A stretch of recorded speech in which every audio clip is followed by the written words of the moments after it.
Israeli বাহিনী যেখানে মূত্রত্যাগ করে সেখানে আমাদেরকে পেছনে হাত বেঁধে হাঁটু মুড়ে বসানো হয়েছিল। আটক থাকা অবস্থার এমন তিক্ত অভিজ্ঞতার কথা জানালেন আলোকচিত্র শিল্পী ও মানব অধিকার কর্মী শহীদুল আলম। ইসরায়েলি বাহিনীর হাতে আটক হয়ে মরুভূমির এক গোপন কারাগারে বন্দী ছিলেন শহীদুল আলম। দেশে ফিরে সংবাদ সম্মেলনে তিনি জানান কিভাবে সেনারা তাদের উপর চালিয়েছিল চরম মানসিক নির্যাতন, অপমান আর ভয় দেখানোর কৌশল। শহীদুল আলম বলেন, আমাদের উপর মানসিক অত্যাচার বেশি করা হয়, জেলের ভেতরে আতঙ্কগ্রস্ত করার চেষ্টা করা হয়েছে, এমনকি হামাসের সমর্থক দাবি করে আমাদের একজন সহযাত্রীকে গুলি করে মারারও হুমকি দেয়া হয়।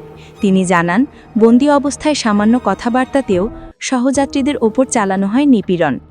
ইসরায়েলি সেনারা মেশিনগানের ব্যারেল দিয়ে আঘাত করত, রাতে হঠাৎ সেলে ঢুকে চিৎকার করে ভয় দেখাত। উদ্দেশ্য ছিল সবাইকে মানসিকভাবে ভেঙে দেওয়া। শহীদুল আলম আরও জানান, বন্দীরা সেখানে অনশন করেছিলেন। 2.5 দিনে 1 প্লেট খাবার দেওয়া হয়, লোহার বিছানায় থাকতে হয়, শৌচাগারের অবস্থা ছিল ভয়াবহ।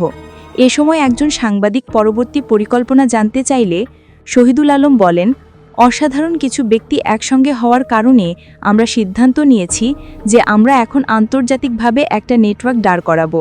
যেহেতু গ্লোবাল লিডাররা করবে না, আমরা অ্যাক্টিভিস্টরা কিভাবে করতে পারি সেই লড়াইয়ের প্রস্তুতি আমরা নিয়েছি। একটা ব্লুপ্রিন্ট আমরা করে রেখেছি এবং আমরা ফেরার আগেই সিদ্ধান্ত নিয়েছি যে আবার আমরা যাব এবং 1000টা জাহাজ যাবে।